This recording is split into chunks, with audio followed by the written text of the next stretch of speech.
Buenas tardes, muchas gracias a la editorial Buenavista y gracias Daniela y Vanessa por la invitación a mí especialmente para charlar con Esther, que la tenemos aquí en Buenos Aires y que estamos presentando un libro de ella. Así que, bueno, es un gusto, digamos, presentarla y es un gusto presentar este libro. Un libro que justamente, como dice el título, es una lengua de viaje. Y es una lengua que ella, desde el primero, es un libro que reúne diferentes textos que ella fue escribiendo a lo largo de muchos años y que fue publicando también en diferentes medios, y que son textos diversos, podríamos decir. Textos que tienen una unidad temática que sobre todo que es central, que estaría justamente dedicado a esto de la lengua viajera, la lengua de viaje. Pero después también el texto tiene otra serie de textos que son artículos que ella fue escribiendo en distintas situaciones y fueron apareciendo en distintos periódicos, revistas, que se los fueron solicitando, supongo, y que tenían que ver también con otros personajes, o traducciones o escritores de la lengua que estaban escribiendo ser traducidos en Alemania, o por ejemplo tiene un artículo sobre Flora Tristán o un artículo sobre Juana Manuela Gorriti, quiero decir personajes que están lejos, ¿no?, de ser estos cuyos textos circulan y los recibimos ahora. Entonces yo quería de algún modo empezar con esto de qué es una lengua de viaje, y entonces iba a leer. ¿No se escucha? Ahora sí, lo tenés de costado. Bueno. Vamos a hacer una conversación, ¿no? Ok.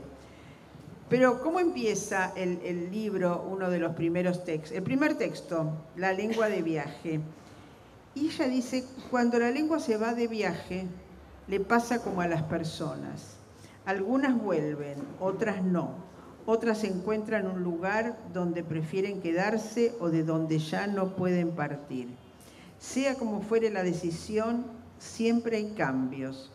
Y de esos cambios no se vuelve ni la lengua ni las personas. A mí me pareció un modo de entrar al texto muy hermoso, y que justamente parte de esa situación partida que tiene la lengua, como si la lengua no es nada único, homogéneo, ni algo que todos usamos sin ningún tipo de compromiso en eso que usamos. La lengua se va de viaje, dice ella en una imagen preciosa. Ahora, ¿qué pasa cuando se va? No le pasa nada a la lengua, ¿no?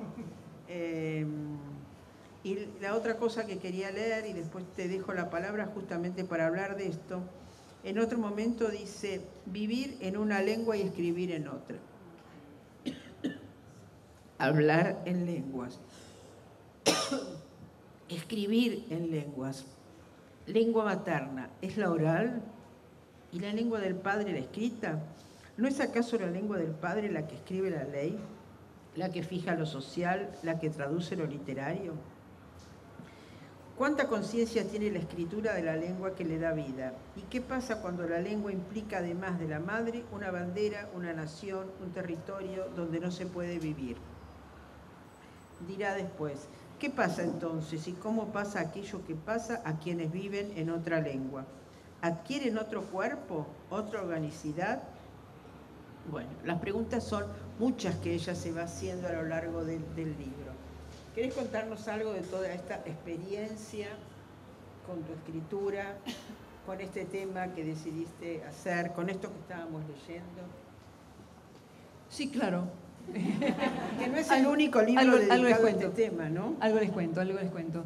Sí, claro, no es el único libro dedicado a este tema y tampoco soy la única autora que se trabaja este tema, pero justamente por eso digamos, a lo largo de mi tiempo de vivir en otra lengua, yo no escribo en otra lengua, yo vivo en otra lengua. O sea, me despierto en alemán, vivo en alemán, leo en alemán, escribo mis cartas al fisco en alemán, pero escribo mis ficciones y mis crónicas en castellano.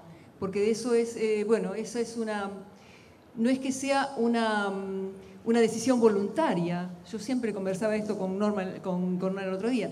No es una decisión voluntaria, decir, bueno, ahora voy a escribir en inglés, o ahora voy a escribir en alemán, o ahora voy a escribir en castellano. Yo creo que así como uno no puede elegir el género en que escribe, los géneros la eligen a una, también la lengua, porque la lengua viene con un trabajo propio. O sea, es la lengua la que elige el lugar y el estilo y la gramática con la que se trabaja. O sea, yo no puedo decir, bueno, ahora voy a escribir en otro idioma. Es una decisión que no es voluntaria. Yo creo que son otras cosas. Entonces, esa es la primera cuestión. La segunda cuestión es que siempre, desde que, bueno, claro, una tiene muchas tentaciones. Yo hablaba de esto, ¿no? Hablo de esto en un ensayo. Las tentaciones de escribir naturalmente en otra lengua. Porque cuando yo llegué a Alemania, estoy hablando de los años 80, voy a hacer un recorrido diferente. Ayer mi sobrino cumplió 48 años. Cuando yo me fui del país, el 5 de agosto nacía mi sobrino, y yo me fui del país en julio del 75. O sea que cada vez que este sobrino mío cumple años, para mí es un año más que yo estoy fuera de este país. O sea, hace muchos años que salí del país, y como dice Nora en su contratapa, salí y volví y siempre voy y vuelvo. O sea, nunca dejé el país ni nunca dejé la lengua. Nunca dejé ciertas cosas y vengo con otras. O sea, no es que tampoco viajo solamente con lo mío. Yo llego a un lugar y agarro lo que me gusta también de ahí y lo traigo para acá. Y de eso se trata también mi escritura. O sea, yo creo que mi escritura es un poco también ese buscar el puente. Construyo puentes con la escritura. Me di cuenta que en el fondo lo que necesitaba era contar lo que yo estaba viviendo. Y para contar lo que yo estaba viviendo necesitaba contarlo en un idioma que es el idioma de mi recepción, digamos, ideal. Y mi recepción ideal es el idioma castellano. Esa es mi recepción ideal. Ahora, cuando yo llegué a Alemania, a Berlín, digamos, exactamente a Berlín, porque he vivido siempre en Berlín, llegué a Berlín Occidental. Yo no sé si ustedes tienen idea de lo que era Berlín Occidental. Yo tampoco tenía idea cuando llegué a Berlín Occidental, por eso pregunto. Berlín Occidental era una ciudad alemana encerrada en un muro, y tenía dos partes esta ciudad. Una parte que era occidental, en donde vivían diferentes sectores sociales, políticos, artistas fundamentalmente, etc. Y otro sector, que era el sector oriental, en donde vivían... Salute. El sector oriental, que era además la capital de la República Democrática Alemana, de la RDA. Entonces, la situación política de esta ciudad era una situación muy extraña.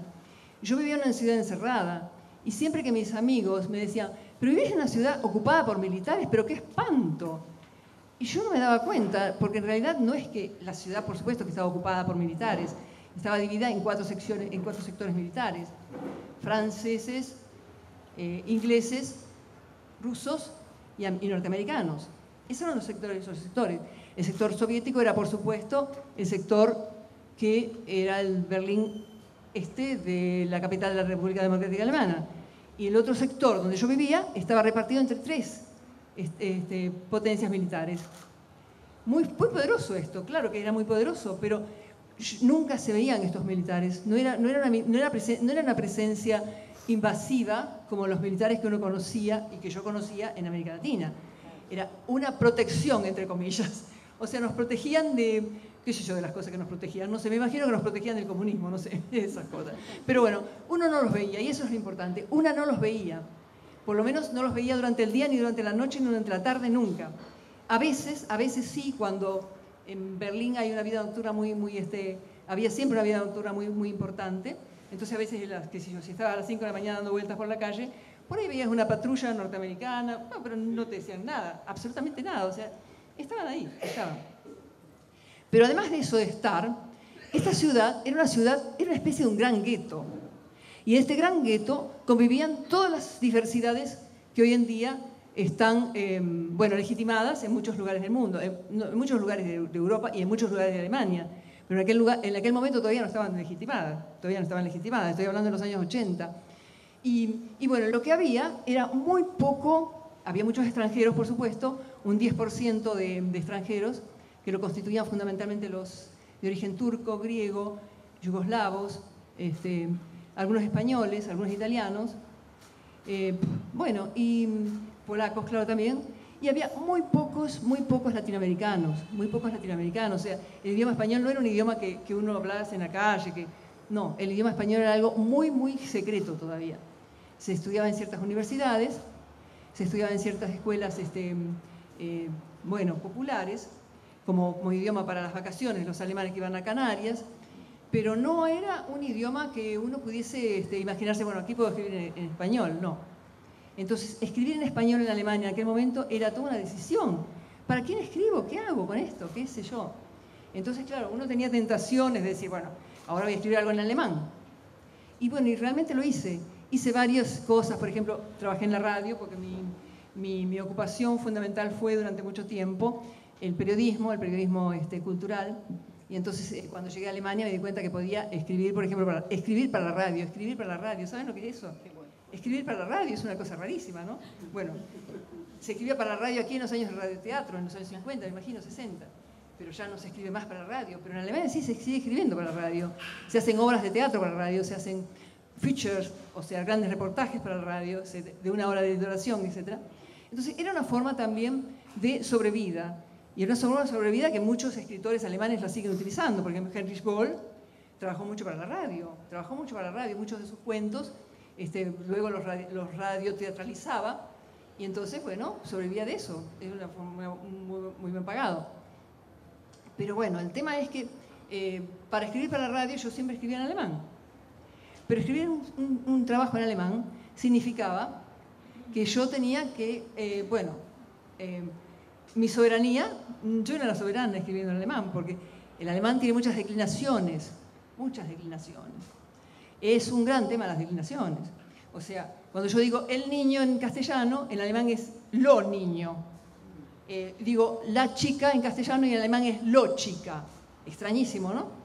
Digo el poder en español y en alemán es la poder. En fin, cosas de ese tipo. Entonces es un poquito complicado para alguien que recién llegaba escribir correctamente. Entonces para eso, para las declinaciones y todas esas cosas, siempre necesitaba alguien que se encargase de corregir, revisar, etc. O sea que me molestaba mucho eso. La verdad es una molestia fantástica. Pero bueno, lo soportaba como corresponde. Pero mis ficciones solamente venían en castellano. No podía escribir ficción en alemán.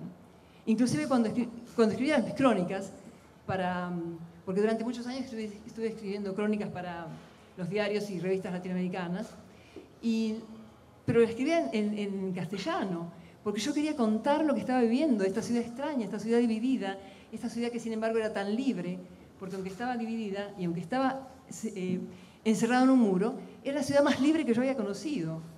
Y esto lo digo de verdad lo digo. Claro, luego esta ciudad cuando se abrió siguió siendo libre totalmente. Pero hablar de una ciudad libre cuando estaba encerrada es algo muy extraño también. Pero yo venía de una dictadura tremenda, había escapado de la dictadura argentina, antes de la dictadura, escapé de la AAA, en fin, todas esas cosas. Llegué al Perú, y en el Perú, que era un país que me acogió con mucha generosidad, porque yo trabajé ahí muchos años de periodista, es un país en donde muy patriarcal, muy machista. En ese país organicé, junto con otras mujeres, uno de los primeros movimientos feministas peruanos. Entonces, claro, venía de esas experiencias tan profundas, tan rotundas, y llegar a Berlín Occidental, en aquel momento, en donde todo era posible, o sea, yo podía salir a cualquier hora de la noche, nadie me molestaba, nadie me acosaba, nadie me podía violar.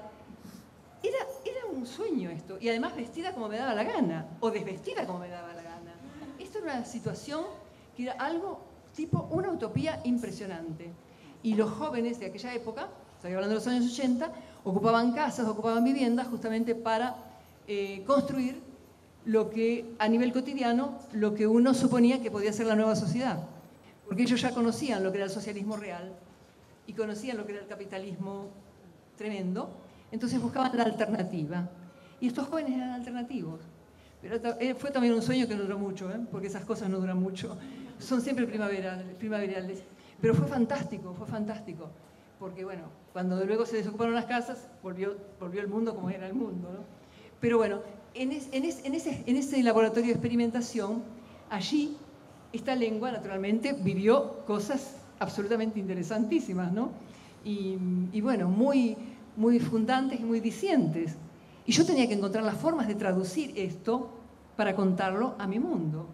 O sea, en el fondo, lo que estoy haciendo siempre es, bueno, lo que hacía Marco Polo, salvando las distancias porque no soy Marco Polo, podría ser Barquita Polo, pero bueno, en Las ciudades invisibles de Calvino, Marco Polo se encuentra con Kublai Khan y le cuenta de sus ciudades, cuántas ciudades está, la ciudad aquella, y Kublai Khan le dice, bueno, ¿y Venecia dónde está? Y Marco Polo le dice, bueno, Venecia está en todas partes. Claro, es eso. Entonces, yo cuento Berlín, pero se lo cuento a mi país porque en el fondo mi país está en todas partes. Mi corazón está en todas partes, mi lengua está en todas partes. Eso es un poquito.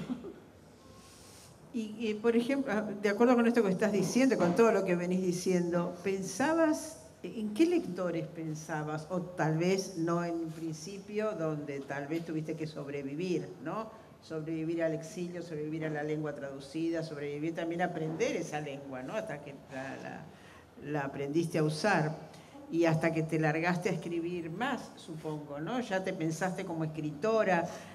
¿En qué lectores o lectoras pensabas? Es una gran pregunta, es una gran pregunta, porque, como te digo, había muy poco público, muy pocos lectores latinoamericanos, muy pocos personas de América Latina que hablasen castellano en Berlín en aquella época. Entonces, bueno, era un poco el desierto. Yo hablaba un poco del desierto en esa época, porque es el tratar de resistir como sea posible, porque no había una forma de inventar un público, alguien que uno se pudiese imaginar que me leyera. Pero claro, yo le escribía seguramente a esa Esther, que, bueno, que todos los escritores, las escritoras tenemos una persona, donde una de las personajes que nos constituyen, a quienes les escribís. Y bueno, y me imagino que yo le escribí a esa Esther que no se resignaba a dejar su idioma, su lengua materna, porque le interesaba transmitir a su mundo, que todavía no sabía muy bien cuál era, pero a su mundo lo que estaba viviendo. Entonces, bueno, por eso es toda una especie de resistencia, diría yo.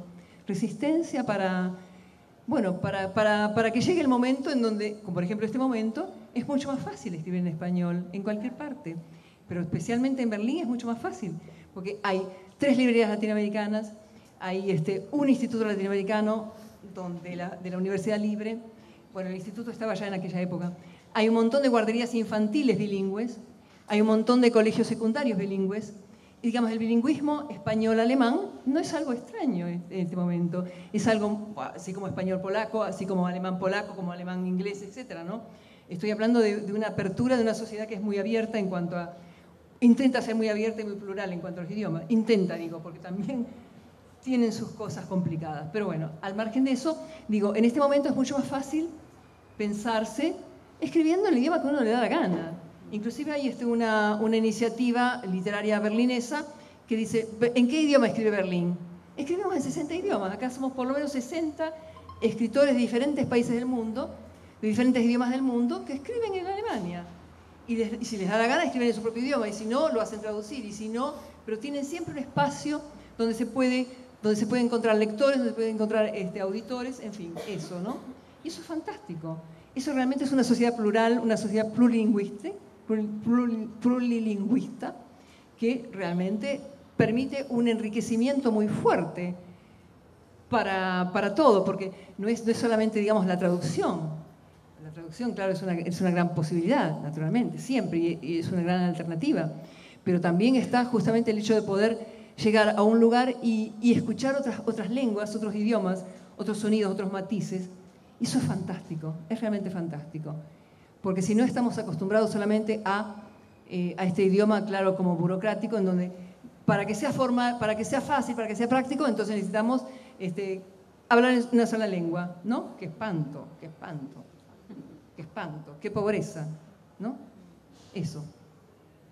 Pero también hubo algún proceso tuyo, me parece, de relación con pares, con otras escritoras, tal vez por el feminismo, por relaciones feministas o no, donde vos también, tus libros empezaron a circular en otros lugares también y estableciste relaciones.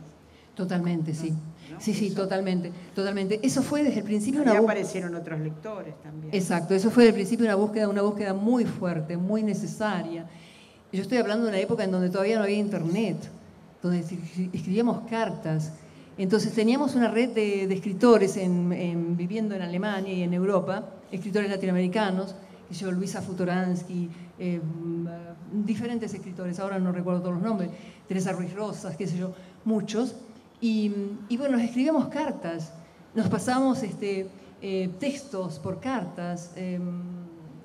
Era una forma de establecer una red para sobrevivir, ¿no? Para sobrevivir como autores y como lectores, además.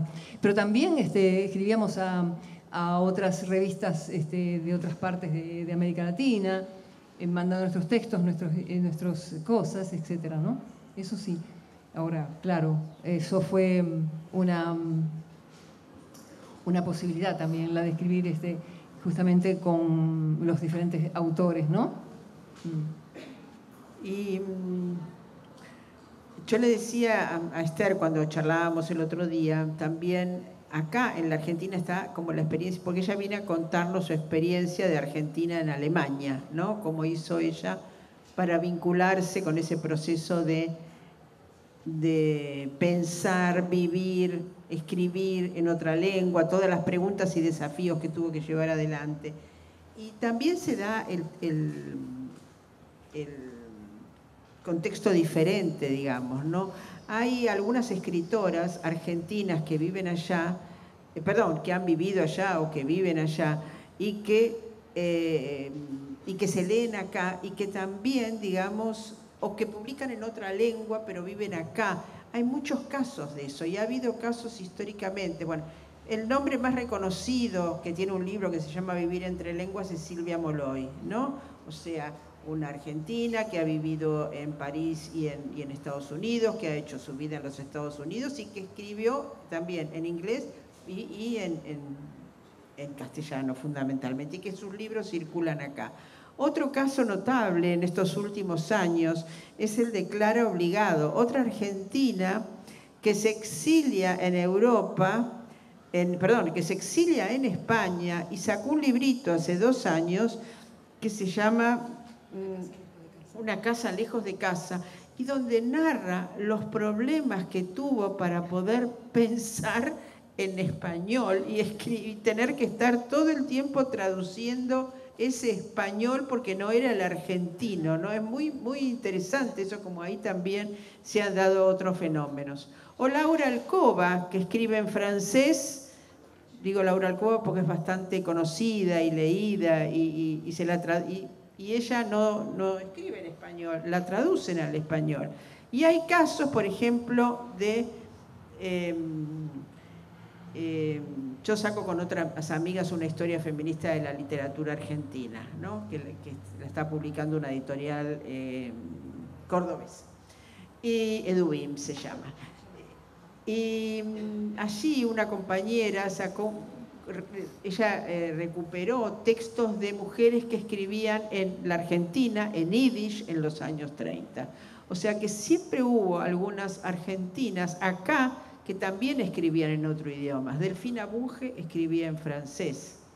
Y ahora hay algunas argentinas en Alemania que están escribiendo en alemán. Entonces, se dan una cantidad de situaciones de ese uso de la lengua viajera, como decís vos, o la lengua prestada, y se dan una cantidad de cosas que son no solamente vivencias, porque el cuerpo también se pone en esas situaciones de exilio, sino ese trato con la lengua, ¿no? Ese contacto con la lengua, con la traducción, con cómo me apropio yo de esa lengua que es mía y que no es mía, que es la lengua de viaje. ¿Se vuelve del viaje? Se pregunta Esther, ¿no? O uno vuelve del viaje y la lengua sigue siendo una lengua prestada, ¿no? O sea, hay cantidad de cuestiones para pensar, o sea, es una experiencia absolutamente rica, vital, pero que lleva a una cantidad de disquisiciones lingüísticas también, ¿no? Lingüísticas y de imaginación, ¿no? ¿Cómo te vinculás vos con esa imaginación argentina, santafesina, porque, ¿no? Sí. De tu pueblo, que no es lo mismo que Buenos Aires, ¿no? O Berlín, que es una capital, ¿no? Ahí te fuiste a vivir a la capital, ¿no? Al centro del mundo, ¿no? A la capital europea.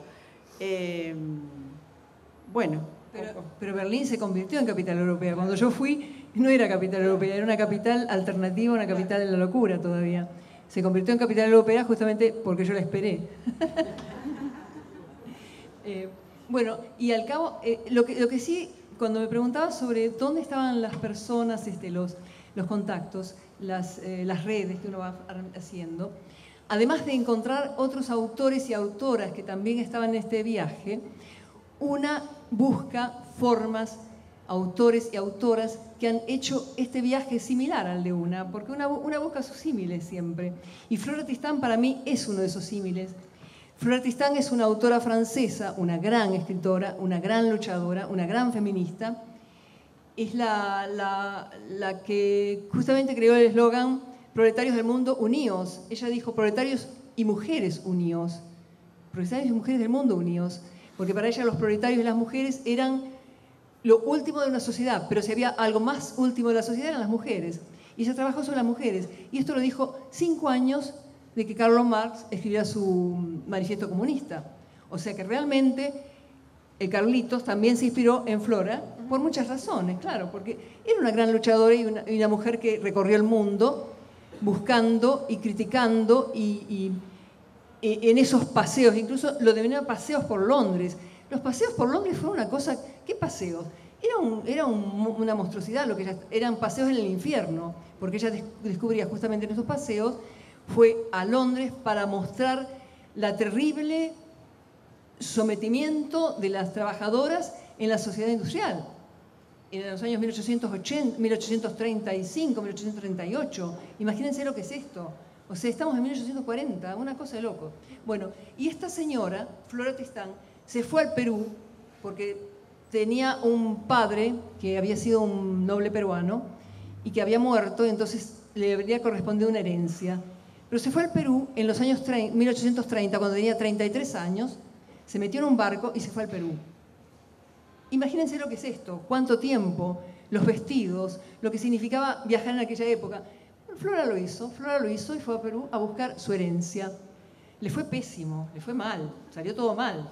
Porque la familia, muy elitaria, muy linda, ay, qué linda la francesa que llegó, pero con la plata no se juega. O sea, la plata, anda a pedírsela a otro, nosotros no tenemos plata. Pero ella entonces aprovechó este viaje por el Perú para describir esta sociedad. Una sociedad esclavista, una sociedad discriminadora de indígenas, una sociedad discriminadora de mujeres. Todas las cosas que escribió Flora, todavía hoy en día se pueden leer, pero son de una contemporaneidad impresionante. Recomiendo el libro Peregrinaciones de una paria, que fue recuperado. Cuando ella escribió Peregrinaciones de una paria, lo escribió en francés. Por supuesto, lo escribió en francés, ella escribió en francés, aunque su padre le hablaba en español, o sea que ella algo de español sabía. Pero no podía escribir en español, escribió en francés. Y este libro en francés, cuando llegó a Arequipa, el lugar donde ella tenía sus parientes, lo quemaron en la plaza pública. 100 años, borraron el nombre de Flora Tristán de todos los anaqueles, de todos los archivos, lo borraron. 100 años necesitó para recuperarlo. 100 años necesitó para que alguien la reconociera otra vez. Es una historia tremenda, es una historia de absoluto destrozo, de absoluto arrasamiento. Pero el primer libro sociológico, crónico, histórico, crítico, literario, porque además tiene una literatura fantástica, es una crónica literaria maravillosa, del Perú, está escrito en francés. ¿Qué les parece esto? Hoy en día decimos, bueno, Víctor Rompovich escribió la primera novela argentina, dicen algunos, ¿no? Bueno, sí, evidentemente, pero él escribió en polaco, ¿no? Pero igual, Flora, 100 años antes, escribió el primer libro peruano que describe una sociedad peruana de una forma absolutamente contemporánea, y lo escribió en francés. O sea que esos cruces de los idiomas, de los viajeros y las viajeras que nos retratan y que también nos achacan, ¿no? Bueno, también eso significa todo un mundo, ¿verdad? Exacto. Bueno, vos escribís también sobre una traductora muy importante, ¿no? Una mujer que traducía en Alemania, que se ocupó de traducir a los que fueron los escritores del boom latinoamericano, ¿no? O sea, era la traductora del español.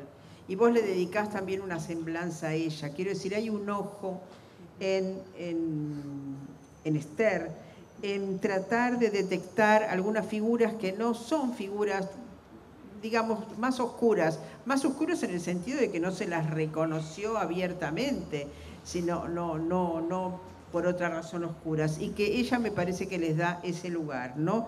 También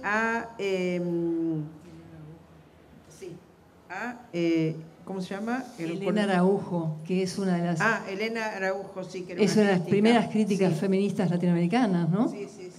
Ella murió en Lausanne, ella se escapó de Colombia, se escapó pero no por una razón político-militar, sino por su marido, se escapó de su marido. Y se fue a vivir a Suiza, a Lausanne, y en Lausanne encontró una especie de refugio y ahí se hizo crítica literaria y además novelista, escritora, poeta, etcétera. Pero fundamentalmente tiene libros impresionantes, sus primeros estudios sobre la literatura producida por mujeres en América Latina. Estoy hablando de los años 1883, 84, 85. 1984, 1985, cuando todavía el boom, se hablaba del boom, pero las literaturas producidas por mujeres, eso no existía, ¿no? Era literatura femenina todavía, claro, qué sé yo, claro. Esas cosas raras, sí, ¿no? Sí. Pero bueno, ella generó toda esa historia, ¿no? La Sherezada criolla, así se llama el libro de ensayos de Elena Araujo, La Sherezada criolla. La Sherezada criolla. Creo que no sé si hay alguna traducción, alguna edición ahora última de este libro. No, yo no conozco. Acá no circuló tampoco mucho. Claro. Circuló mucho en Europa, circuló mucho en Colombia.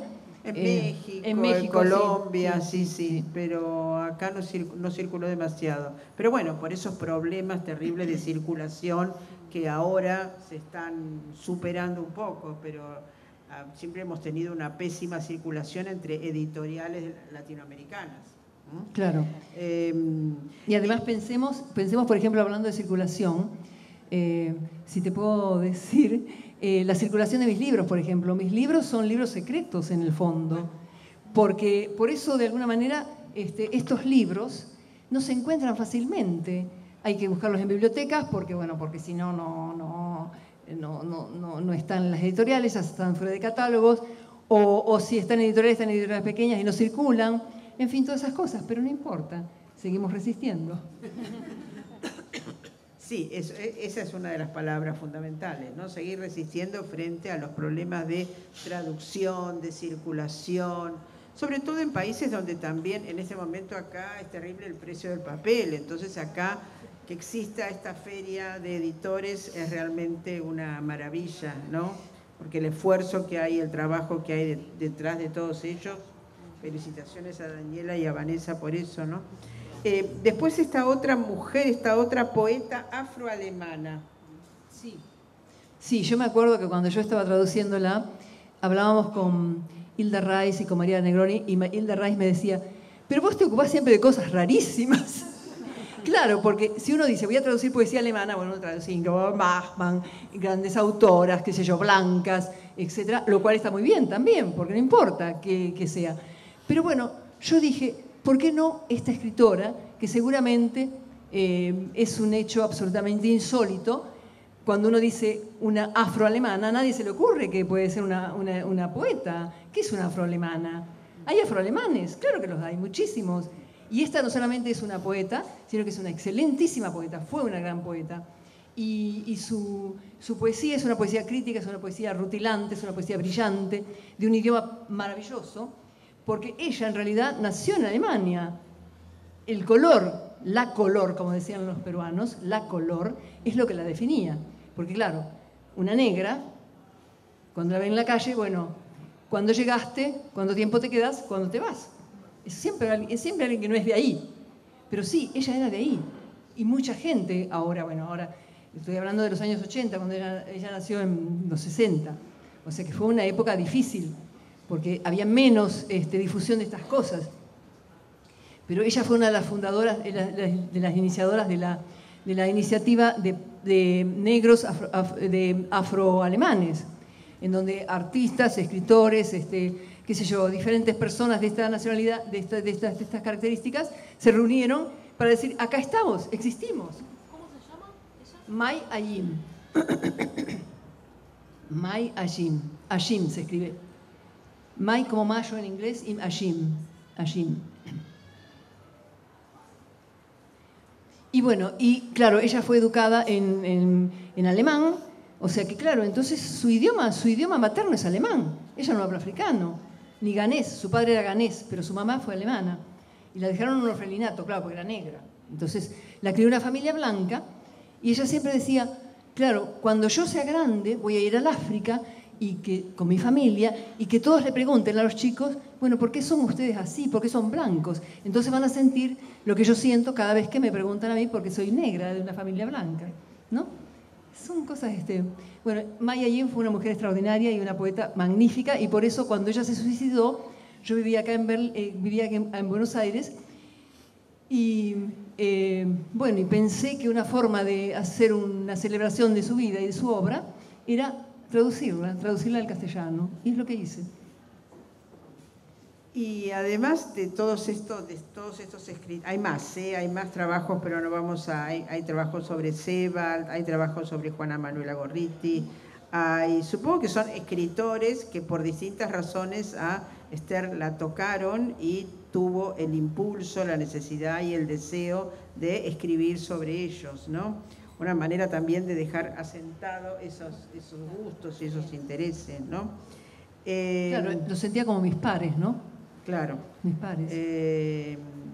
Pero además el libro se ocupa mucho de ella. Quiero decir, es un libro autobiográfico, ¿no? Esa lengua del viaje es lengua de Esther Andrade. Quiero decir, es un libro que además es un libro de autoficción, como se dice ahora, ¿no? Ella vuelve sobre sus recuerdos, cómo dejó la Argentina, cómo volvió a la Argentina en el año 90, ¿no? Y estuvo unos años acá, como todas las peripecias que hace cuando quiere llegar a los 90 años de su madre, ¿no? Es decir, es un texto además que se recorre su autobiografía, ¿no?